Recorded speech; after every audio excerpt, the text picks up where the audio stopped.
Tonight, let yourself drift into the ancient world of Rome. Let your breathing slow, let the weight of the day dissolve from your shoulders, and allow your mind to travel far from this moment, across centuries, across oceans, to a time when the greatest empire the world had ever known stretched from the gray shores of Britain to the golden sands of Egypt. And at the very center of that empire, in a palace of marble and torchlight, sat a man who never wanted to be emperor at all. His name was Marcus Aurelius, and nearly 2,000 years after he lived and breathed and wondered about the meaning of it all, his quiet words still reach us in the dark. They reach us tonight. There is something deeply comforting about that, if you think about it gently. That a man who ruled over 60 million people, who commanded the most powerful armies on earth, who could have filled his days with luxury and spectacle and pleasure, instead chose to spend his evenings doing something remarkably simple. He sat alone, often by the dim glow of an oil lamp, and he wrote to himself, not for fame, not for publication, not for anyone else at all. He wrote the way you might speak to a friend who needed reassurance. Except the friend was himself. And those private writings, never intended for another pair of eyes, became one of the most treasured books in all of human history. We call it Meditations.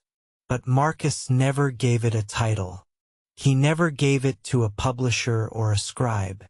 He simply wrote night after night, sometimes in the field during military campaigns, sometimes in the stillness of the imperial quarters in Rome, reminding himself how to live with patience, with kindness, with acceptance of the things he could not change.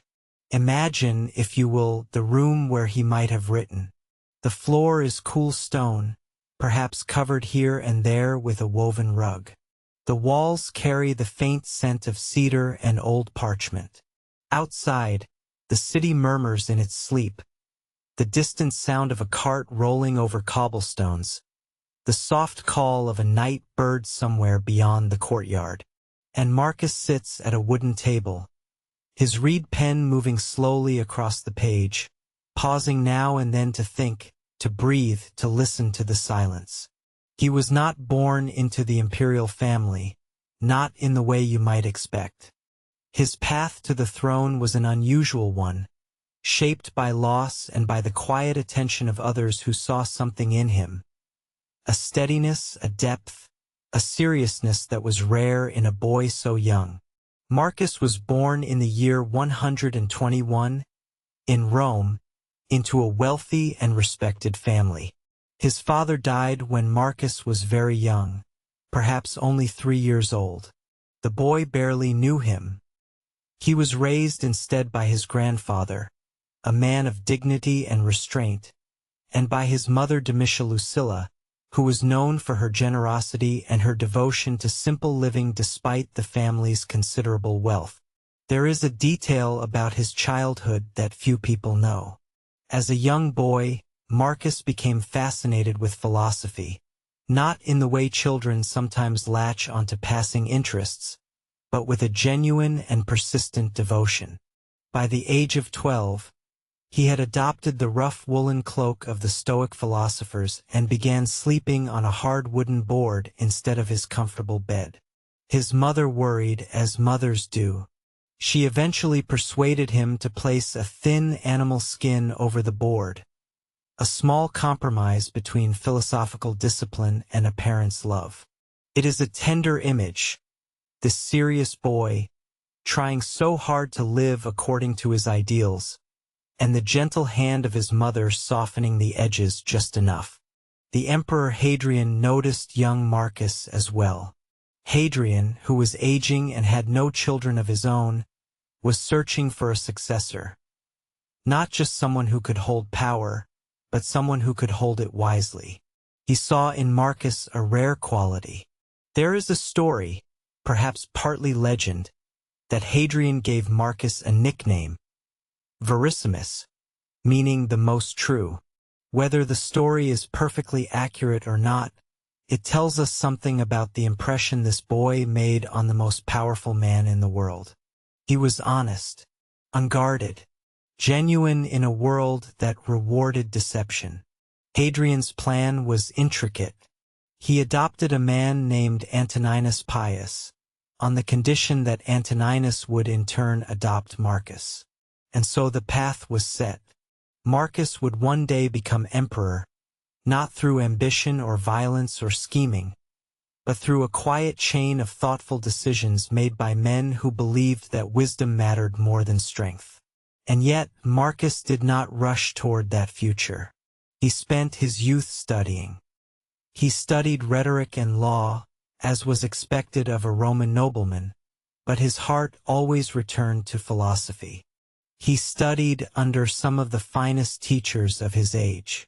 One of them, a man named Rusticus, gave Marcus a gift that would shape the rest of his life. A copy of the writings of Epictetus, a former slave who had become one of the most profound Stoic thinkers the world had ever known.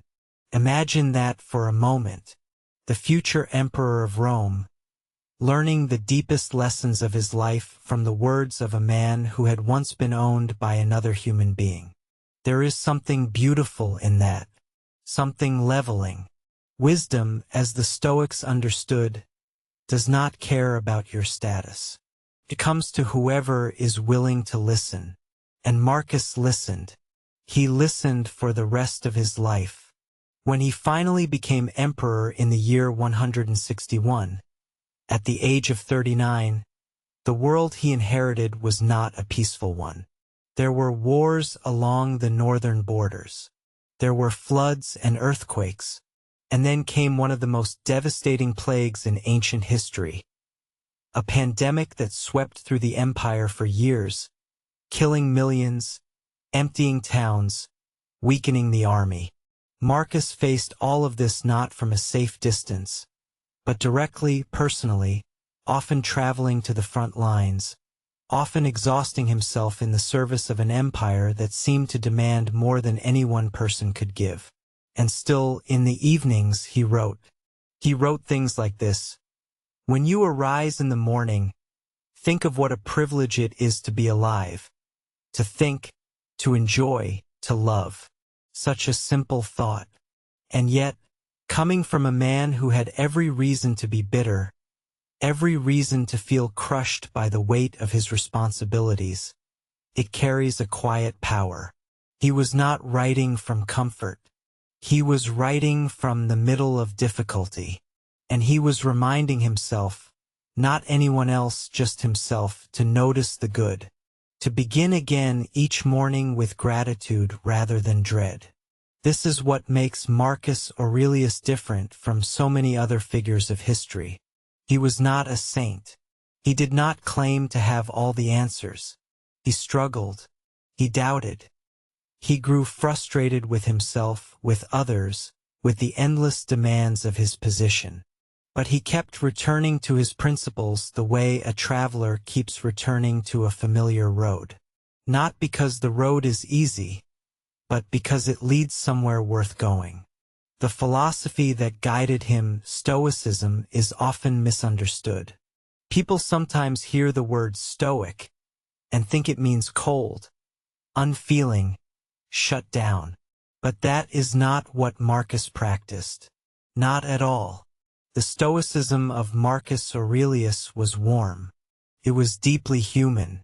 It was about paying attention to what truly matters, your character, your choices, your response to whatever life places in front of you, and letting go of what you cannot control. The weather, the opinions of others, the past, the uncertain future, all of it released, like leaves falling from a tree in autumn. Not with bitterness, but with understanding. He wrote about this often. One of his most enduring reflections is this: the happiness of your life depends upon the quality of your thoughts. Tonight, as you lie here, perhaps that idea can settle into you gently, not as a command, not as something you must do, but as an invitation. The quality of your thoughts, not the quantity, not the speed, not the productivity of them, but the quality. The kindness in them, the patience, the willingness to let things be as they are, even if only for this moment, even if only while you rest. Marcus understood rest.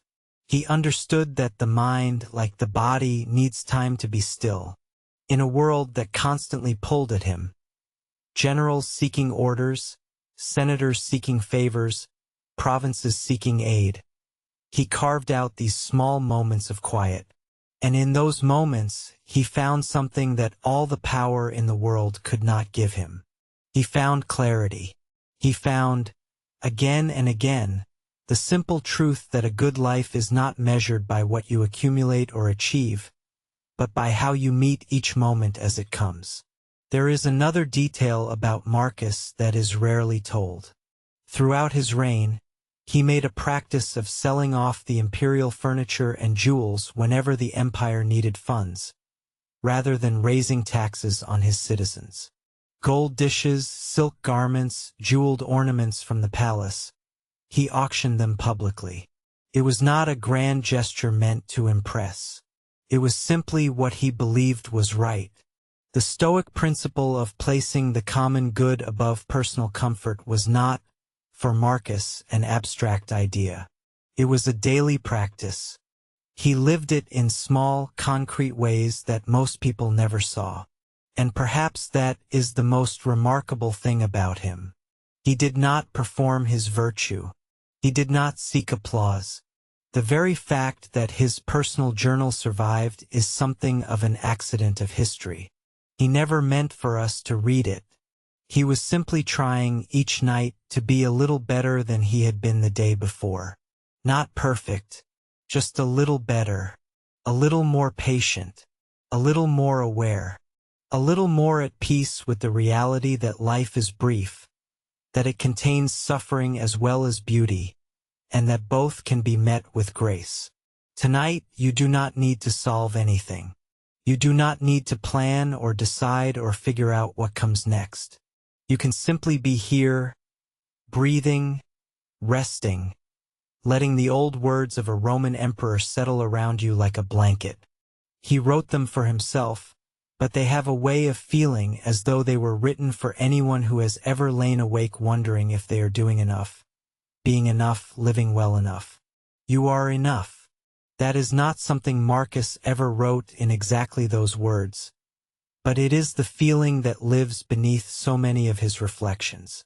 The constant, gentle turning back to what is simple and what is true. You are alive. You are here. And that, as he reminded himself on so many quiet evenings, is a privilege worth noticing. In the chapters that follow, we will walk slowly through the life of Marcus Aurelius.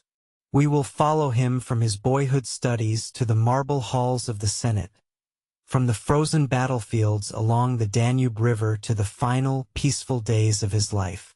We will listen to his words, words about anger and forgiveness, about loss and acceptance, about the strange and wonderful experience of being a human being in a world that is always changing. But there is no hurry. The story will unfold gently, the way a river moves through a valley, not rushing, not forcing, just flowing. And if sleep comes to you before the story is finished, that is perfectly fine. That is, in fact, exactly what Marcus would have wanted. Rest is not a luxury. It is a necessity. And giving yourself permission to rest, fully and without guilt, is one of the most stoic things you can do.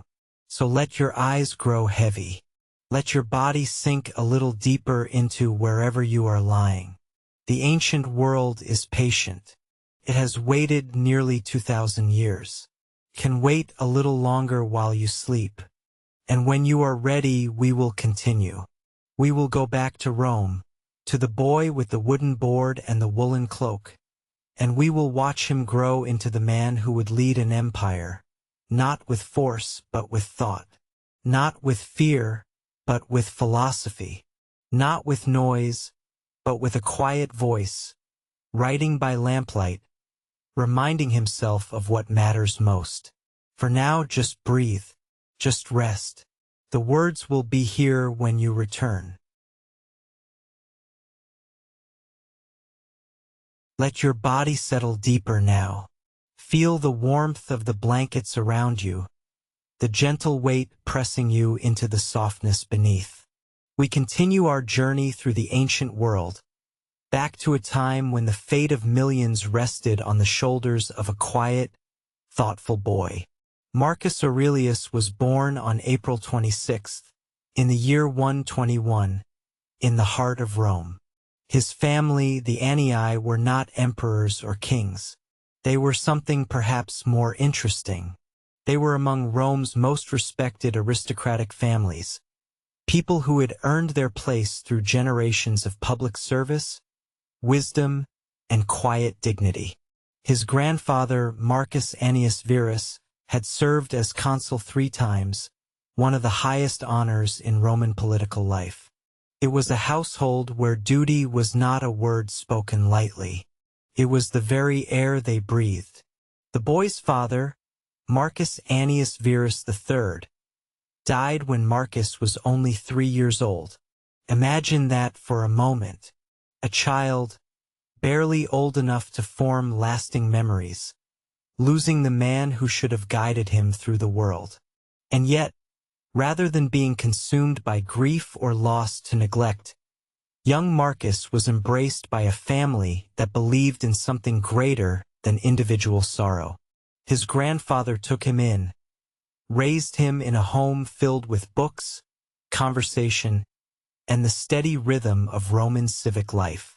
There is a detail that historians sometimes overlook, one that reveals much about the kind of boy Marcus was. Even as a young child, he insisted on sleeping on a hard wooden board rather than the soft, luxurious beds available to a family of his wealth. His mother, Domitia Lucilla, worried about this habit. What kind of child chooses discomfort when comfort is freely offered? The answer, perhaps, is the kind of child who would one day write, "The impediment to action advances action. What stands in the way becomes the way." But that wisdom was still decades away. For now, he was simply a boy growing up in one of the most fascinating cities the world has ever known. Rome in the 2nd century was a place of astonishing contrasts. Magnificent temples stood alongside crowded tenement buildings. The smell of exotic spices from distant lands mixed with the earthy scent of the Tiber River. Philosophers debated in public squares while gladiators trained for combat in the shadow of the Colosseum. It was a city of over 1 million people, the largest the world had ever seen, and it hummed with an energy that must have been both thrilling and overwhelming for a sensitive young mind. Marcus received the education typical of a Roman aristocrat, but he took to his studies with an unusual intensity. He learned Greek, which was considered the language of philosophy and high culture, much as French would be in later European courts. He studied rhetoric, the art of persuasion and public speaking, which was essential for anyone who wished to participate in Roman political life. He read Homer and Virgil, absorbing the great stories of heroes and their struggles. But it was philosophy that captured his heart in a way that nothing else could. Let your breathing slow as we explore this transformation. Feel each breath as a gentle wave, carrying you deeper into relaxation, deeper into this ancient story. The moment that changed everything came when Marcus was around 12 years old. He encountered the teachings of the Stoic philosophers, and something inside him recognized a truth he had been searching for without knowing it. The Stoics taught that the path to a good life lay not in the pursuit of pleasure or the accumulation of wealth, but in the cultivation of virtue. They believed that we cannot control what happens to us, but we can always control how we respond. They taught that every human being carries within them a spark of the divine reason that orders the universe, and that living in accordance with this reason is the highest purpose of human existence. For a boy who had already lost his father, who had already chosen a hard bed over a soft one, these ideas must have felt like coming home.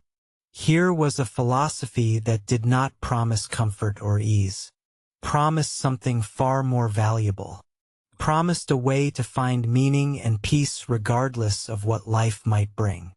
Marcus began to adopt the habits of a philosopher with the earnestness that would characterize his entire life. He started wearing a rough Greek cloak, the traditional garment of the philosophical schools, rather than the fine Roman togas his family's wealth could provide. He would sometimes sleep on the ground, further training himself in the art of needing little. His mother continued to worry, but there was something in the boy's determination that commanded respect even from those who did not fully understand it. It was around this time that Marcus came to the attention of the Emperor Hadrian. Now, Hadrian was one of the most remarkable men ever to wear the imperial purple. He was a soldier, an architect, a poet, and a restless traveler who had walked the length and breadth of his vast empire. He had overseen the construction of the famous wall in Britain that still bears his name. He had rebuilt the Pantheon in Rome, creating one of the most beautiful buildings in human history.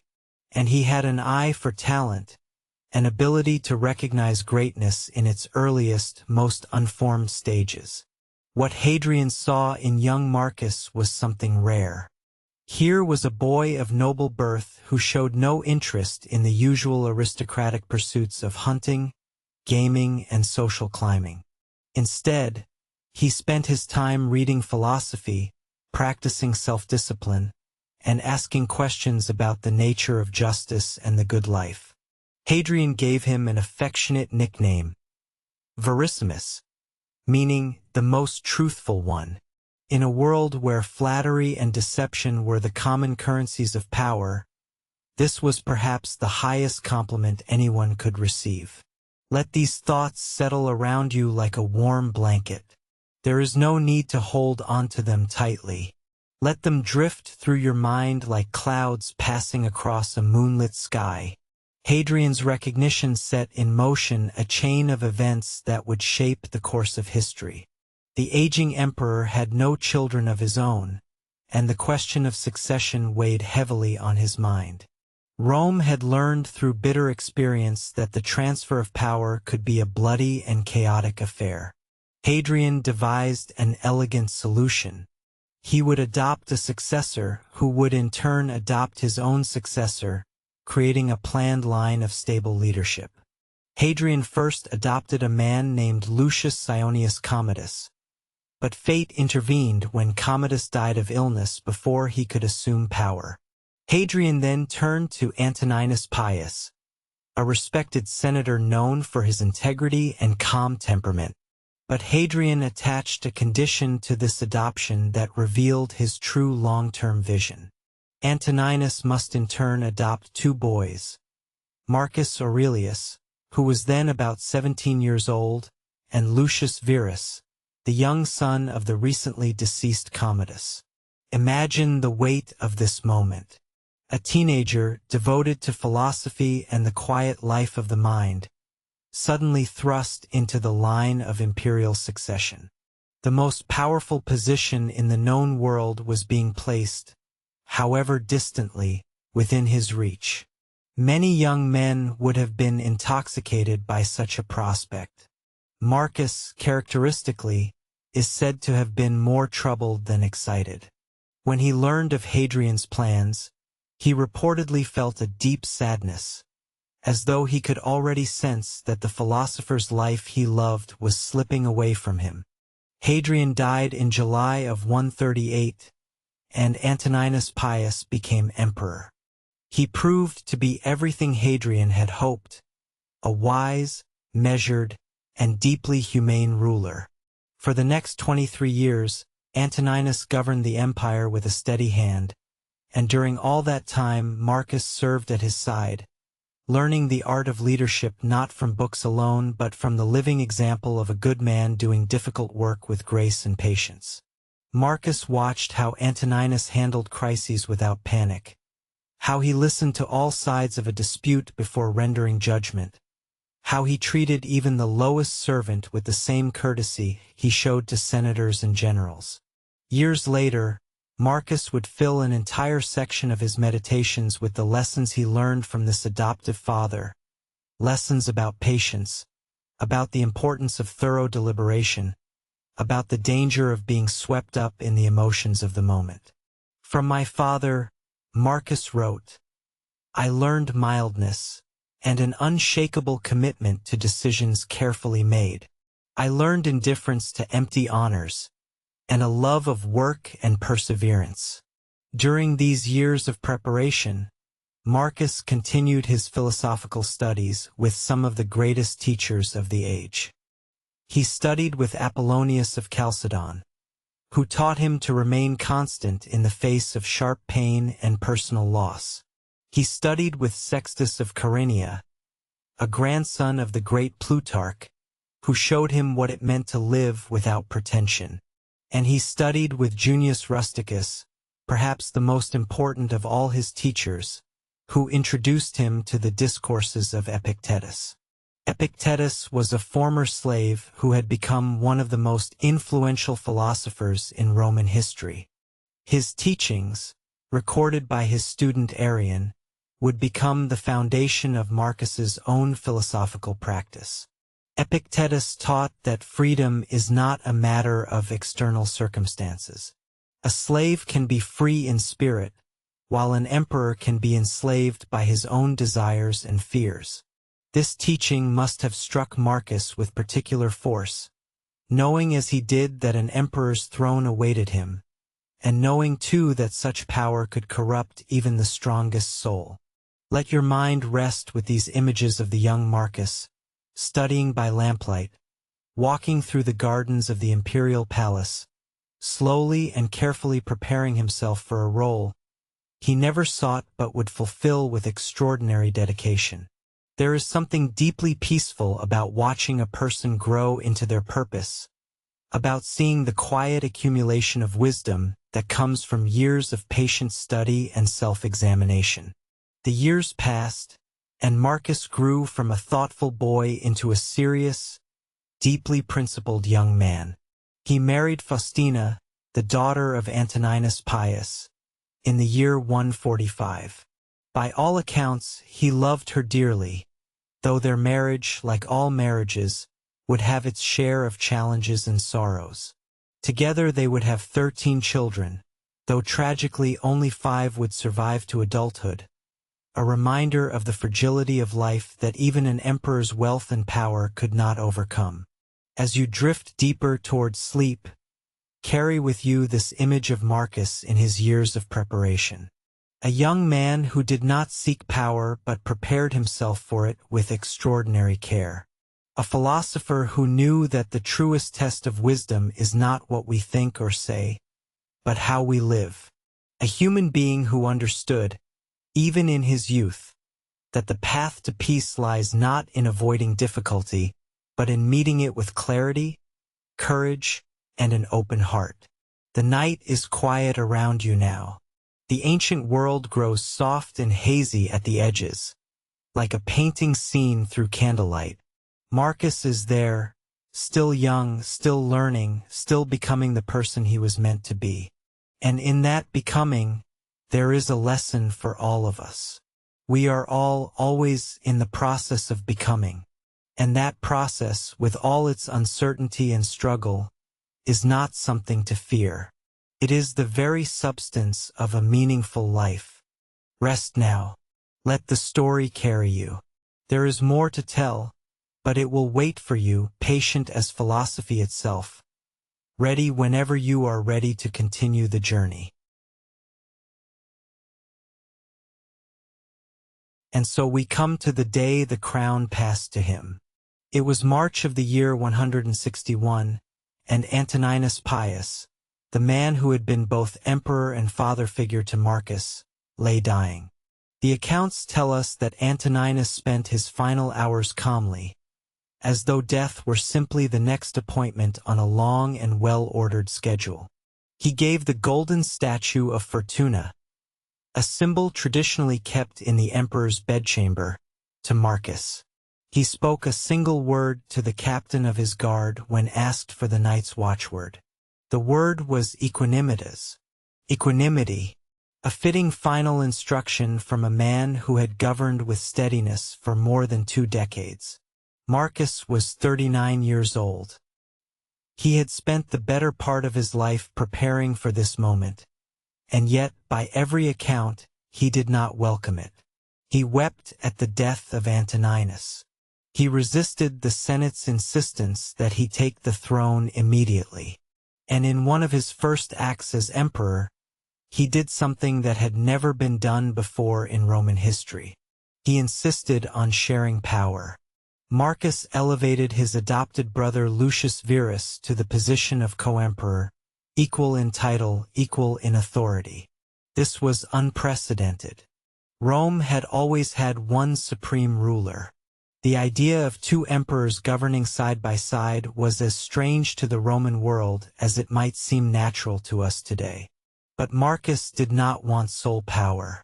He remembered Hadrian's original plan, which had named both boys as future leaders. And more importantly, he believed that power concentrated in a single person was dangerous, no matter how wise that person might be. It is worth pausing here to let this detail settle in your mind.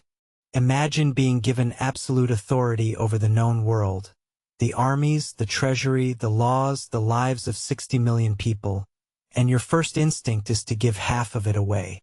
Not out of weakness, not because you were forced to, but because you believed it was the right thing to do. This tells us more about Marcus Aurelius than perhaps any passage in his Meditations. The early years of his reign were not the peaceful continuation of Antoninus's era that Marcus might have hoped for. Almost immediately, the empire was tested. In the east, the Parthian Empire, Rome's oldest and most formidable rival, launched a major invasion of the Roman provinces of Armenia and Syria. Legions were destroyed. Cities fell. The eastern frontier, which had been relatively stable for decades, was suddenly in crisis.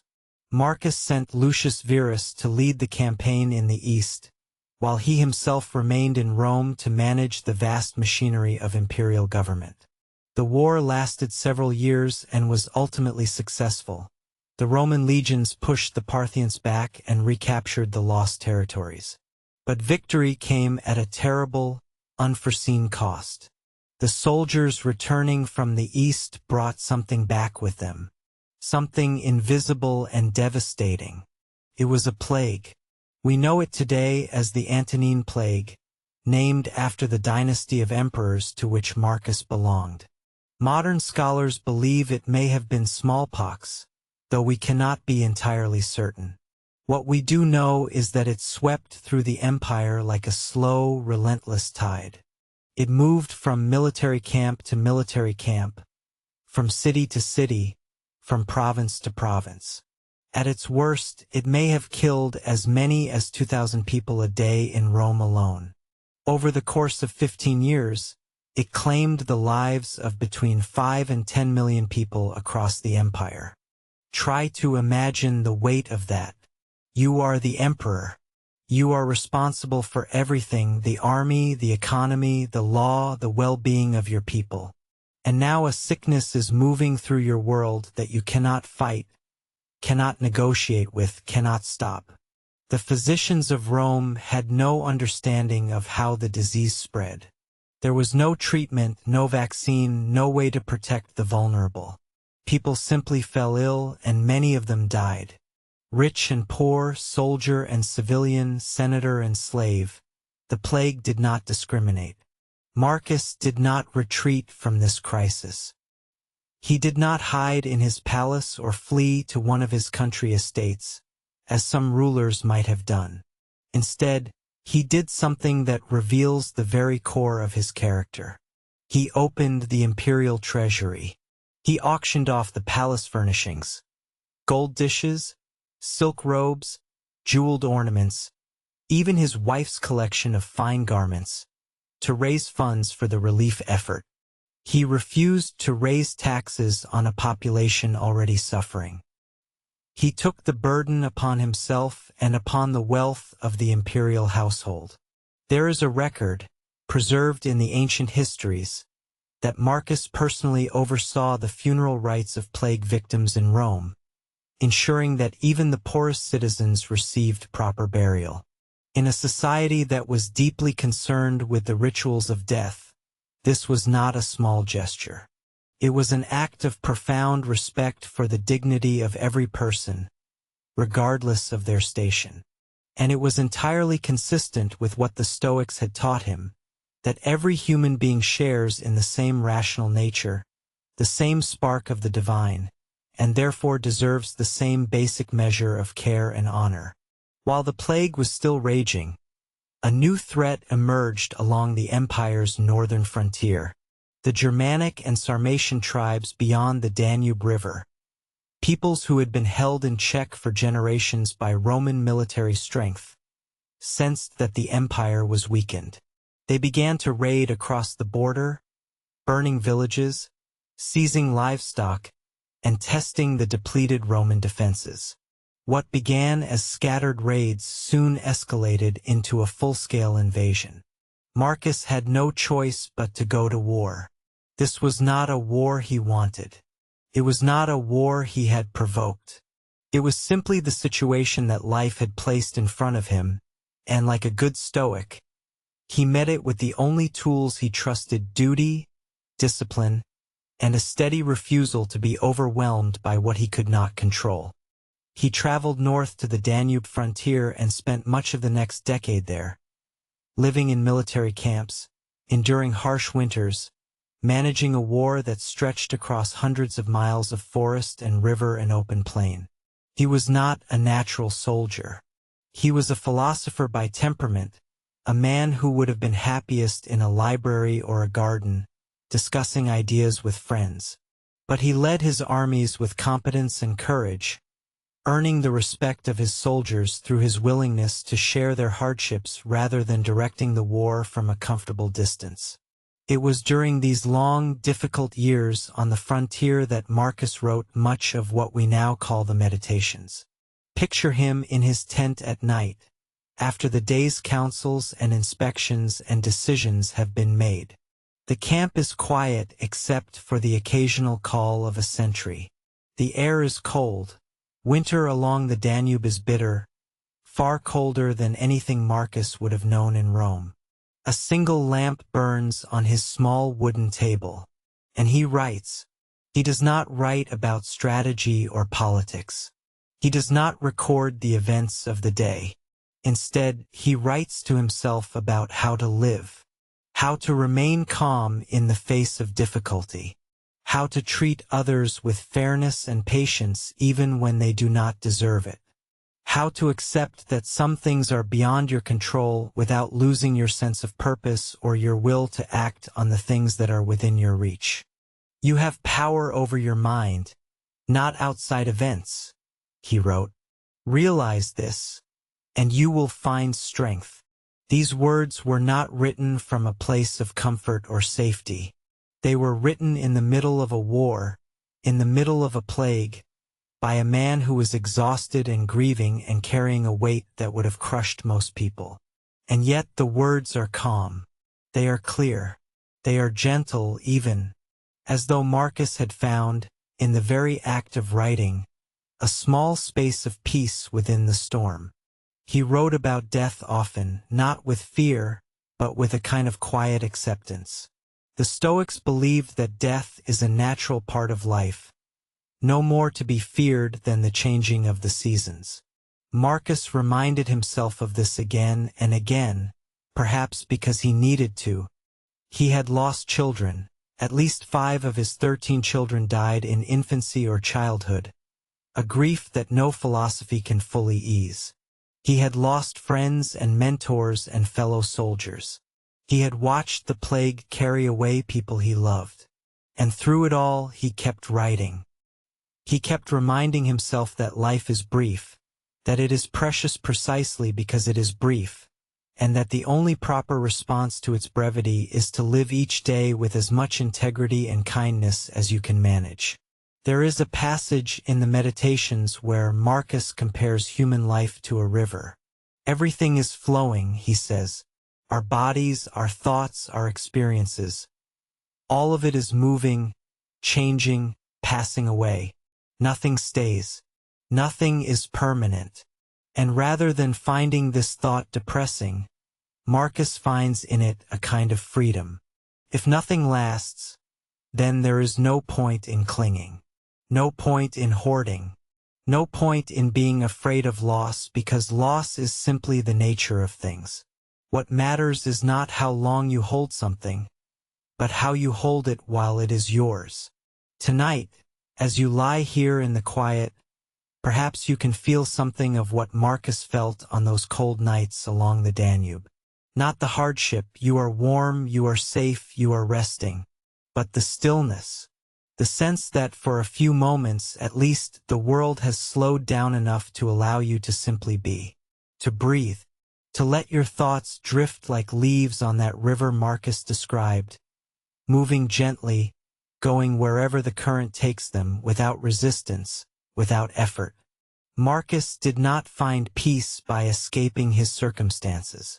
He found it by moving through them with his eyes open and his heart steady. He did not pretend that life was easy. He did not deny the suffering around him or his own exhaustion and doubt. He simply chose, again and again, to meet whatever came with the best of himself. And on the nights when the best of himself felt very small indeed, he wrote. He put words on paper. He reminded himself of what he believed, and somehow that was enough to carry him through to the morning. Lucius Verus, his co-emperor and adopted brother, died in the year 169, likely from the plague or from the aftereffects of a stroke. Marcus mourned him and carried on alone. The war in the north continued. The plague continued. The demands of governing continued. And Marcus continued to write. He was not superhuman. He was tired. His health, never robust, deteriorated over the years of campaigning. Ancient sources mention chronic stomach ailments, difficulty sleeping, and a general frailty that he fought against with the same quiet determination he brought to everything else. He took a medicine compounded by his physician Galen, one of the most famous doctors in history, that contained small amounts of opium, which helped him manage pain and find what sleep he could. Even in this, there is something deeply human and relatable. The Emperor of Rome, lying awake at night, unable to sleep, reaching for whatever small comfort might help him rest. You do not need to be an emperor to know that feeling. You do not need to be fighting a war on the Danube to understand what it is like to lie in the dark and wait for sleep to come. But Marcus would tell you, if he could speak to you tonight, if his voice could reach across the centuries, that it is all right. That wakefulness is not a failure. That rest comes when it comes, and in the meantime, you can simply be here, breathing, letting the day fall away from you piece by piece, like snow melting in the warmth of a fire. The philosopher king did not have all the answers. He never claimed to. What he had was a practice, a daily, patient, imperfect practice of turning toward what is good and letting go of what he could not change. And that practice sustained him through years of difficulty that would have broken many others. Let it sustain you now in this much smaller and gentler way. Let the thought of Marcus, writing in his tent, the lamp flickering, the world outside dark and cold and vast. Let that image settle into your mind as you settle into rest. He is not asking anything of you. He is simply showing you, by his example, that it is possible to find stillness even in the middle of everything. Close your eyes if they are not closed already. Let your breathing deepen. The story will go on. The philosopher king has more to teach us, more to share, more quiet wisdom to offer in the hours ahead. But for now, this is enough. This moment, this breath, this rest. It is enough.